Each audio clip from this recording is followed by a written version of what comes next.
Your specific person has no free will in your reality. Now, I don't think that this is a brand new concept to you guys. You've probably heard it, and I've even spoken about it in many other videos.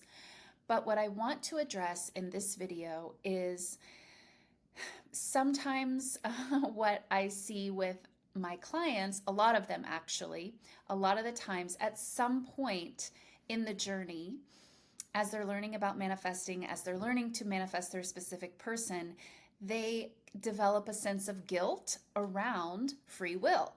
And this is what I want to talk about. There's a couple of things. Guilt, they feel guilt for this issue of free will, and then they feel almost like, well, my manifestation won't be as great because SP doesn't have free will, meaning I want SP to love me on their own free will, not because I'm making them. So these are the two things that I want to discuss in this video more in depth. Okay, but before we go into that, let's just, for the sake of maybe this is your first time hearing about this, I want to explain free will and explain exactly how it works, what it is, what it's not. So not only your specific person, but every person in your reality, whether you have an intimate relationship with them, meaning a close relationship. I don't mean an intimate romantic relationship, but a close relationship, or they're just someone that you pass by on the street. Any of these people, anyone showing up in your reality does not have free will to show up in your reality any way that they want to. They do not. There are infinite versions of all of these people, and you, through your assumption, either specific, you do it specific when they're, in a close relationship with you.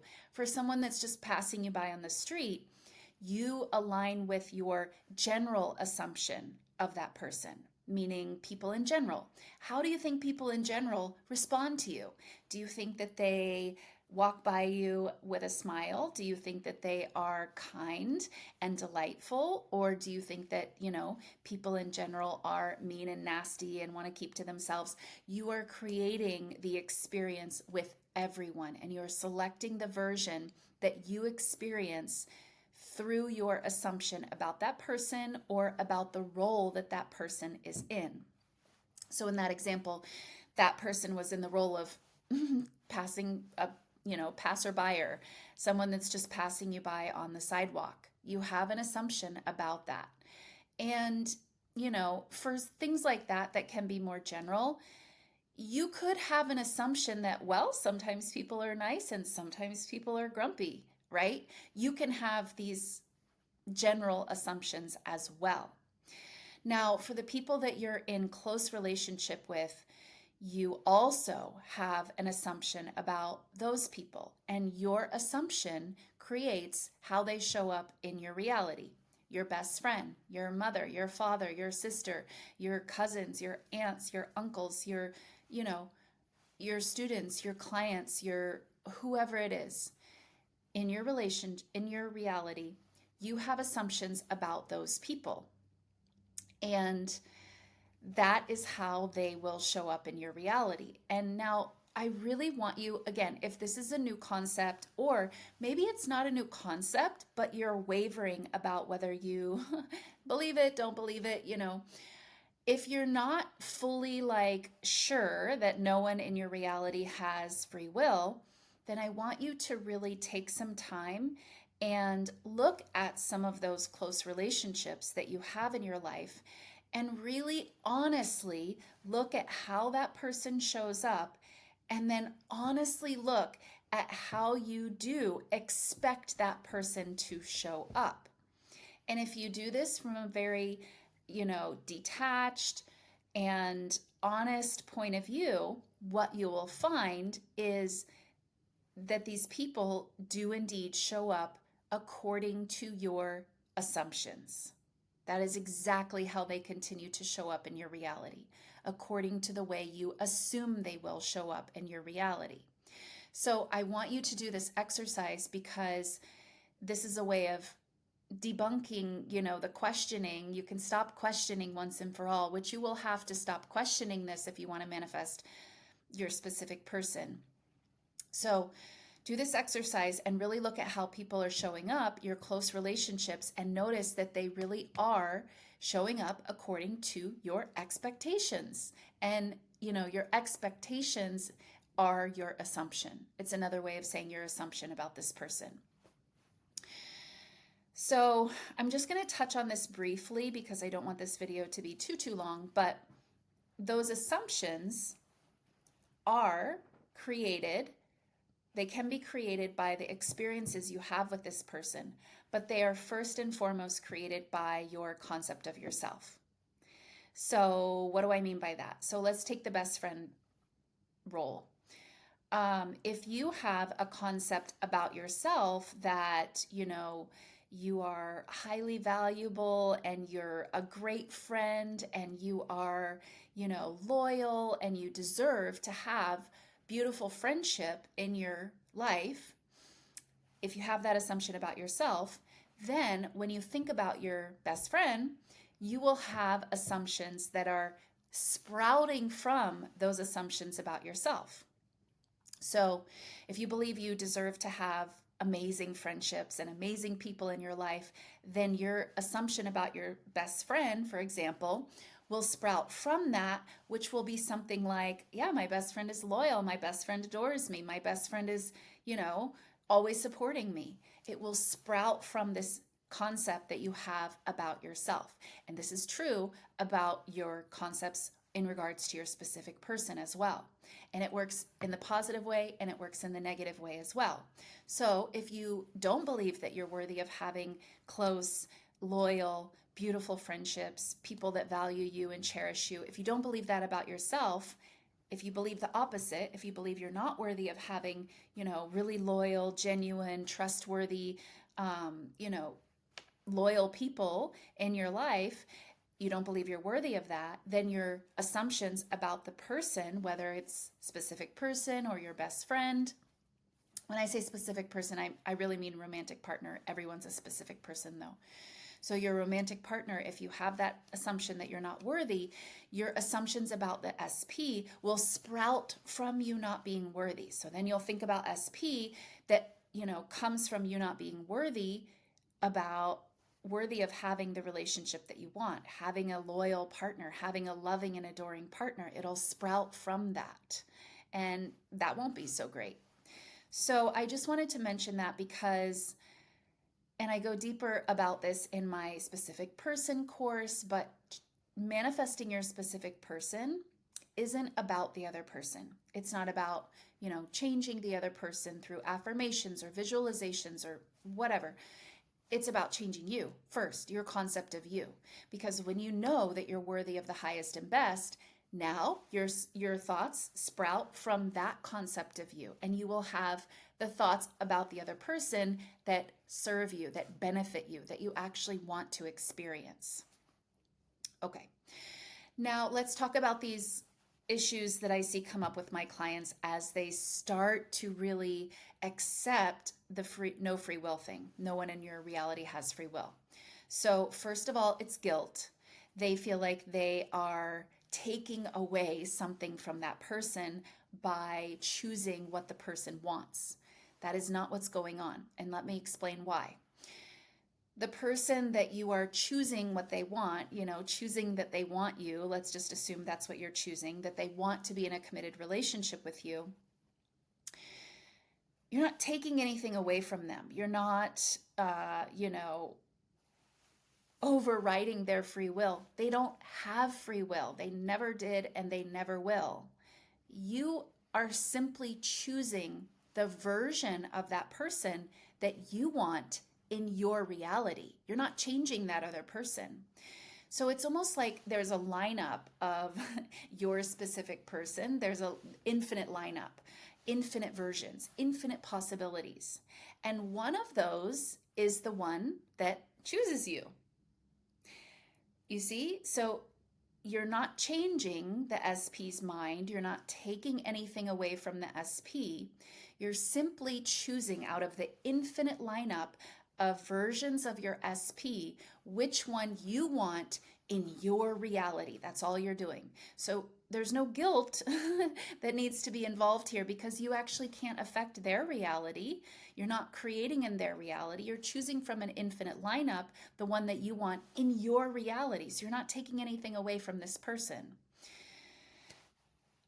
The other thing that happens is they have a moment, and I had this too early on in my journey where, and I think this is a tactic by the ego to come in and kind of throw at you like, oh, well, don't choose, your highest and best version because they should just be choosing you, right? It's like, I don't want SP if I have to choose it for myself. I want SP to be choosing me. All this is like smoke and mirrors. None of that is real, okay? None of that is real. And that's sort of your ego keeping you in the illusion of separateness, keeping you in the illusion of they do have free will. I promise you, no one has free will. And here's the thing that I want you to lock into. You saying that they don't have free will is not taking their free will away from them. They do not have free will to show up in your reality any way that they want to, any way that they choose to, simply because that's not how this works. No one can assert into your reality. Now, what you can do is you can create the illusion of giving them free will. You can create the illusion of saying, well, my specific person has free will and they're choosing someone else. Well, that can only be present in your reality if you had a concept of yourself that says, I'm not chosen. So you created that, and then you took it as real, as true, as fact, and you put it under the label as, no, they're choosing it. They have free will. They do not have free will. So whether you understand that they don't have free will or not, they don't have free will. Free will is an illusion. Is this making sense? So you're doing it either way. Either way you're doing it. It's just that before you learned about this, you were doing it unconsciously. And again, I'll repeat because it's so important. You were doing it from your concept of yourself. Now, most of us had a not so great self-concept before we knew about all of this, okay? Most people have a not so good self-concept. Not everyone. There are people that just, were taught you're great and you get everything that you want, and amazing. That's amazing. But most people don't have that concept until they do the work to consciously develop the concept of themselves that they want to have, right? Because this concept was developed from the ages of 0 to 7 when your subconscious mind is like a sponge. It's taking everything in. And any flaws in your environment, you make about you. You make it about you because that's safer than thinking that your environment is flawed and therefore unsafe as a child. That's very dangerous to think that your environment is, flawed. So this is why most people have a concept that is sort of like not the best, because of this way your subconscious mind develops. It takes in everything from the environment, and not only does it take it in, but again, if there's any flaws in the environment, you make it about you as a defense mechanism, okay? So, back to the point. The point is, whether you do it consciously or unconsciously, you are choosing the version of your specific person, your romantic partner, your best friend, your mother, your father. You are choosing that version either consciously or unconsciously. No one has free will. So you do not need to feel guilt. You're not taking anything away. And you do not need to feel like, well, I want them to choose me. They're never choosing anything. And here's the best part. Again, that's just a defense from the ego. It's not real, because when your specific person shows up in the loving way, choosing you, I promise you, I promise you, you are not going to have a lesser experience of enjoying that because you manifested it. I promise you are not. You are going to enjoy your manifestation. If you've done the work to change your self-concept and you can enjoy that beautiful manifestation, you're not going to enjoy it any less because you manifested it. I promise. Okay? So you'll have to take my word for that until it does show up in your reality.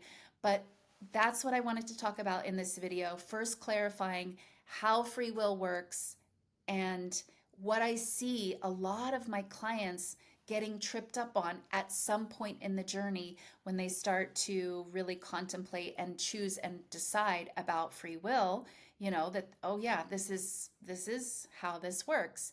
And I went through this as well. I went through both of these things, and it was brief. I'm not saying you need to stay there for a while. It's just a brief moment. Again, I think it's a tactic from the ego trying to, keep you limited, keeping you small, keeping you safe. So, and this is the truth about free will. Whether you believe that they have free will or they don't. They're always showing up according to your assumption, because that's how everything works. Everything is a reflection of you. Everything is a projection of your consciousness. Everything is perfectly catered to you. Why? For the loving purpose of you to know yourself and see yourself and see what you have created. It's a loving experience. I know it can feel painful, it can feel heavy, and I get that. But if you kind of realize what's going on, you can see then that it is a loving experience for your reality to mirror back to you what's going on deep inside of you, these hidden, deeply subconscious things that we buried from childhood because of the flaws in the environment. Your reality is lovingly showing you that, so that you can not change the other person, but you can look within and you can change yourself. And again, as I said before, that is the essence of manifesting your specific person. You're changing you. You're not ever, ever, ever changing them. All right, you guys, thank you so much for joining me here. Leave me a comment down below, and I will see you in the next video.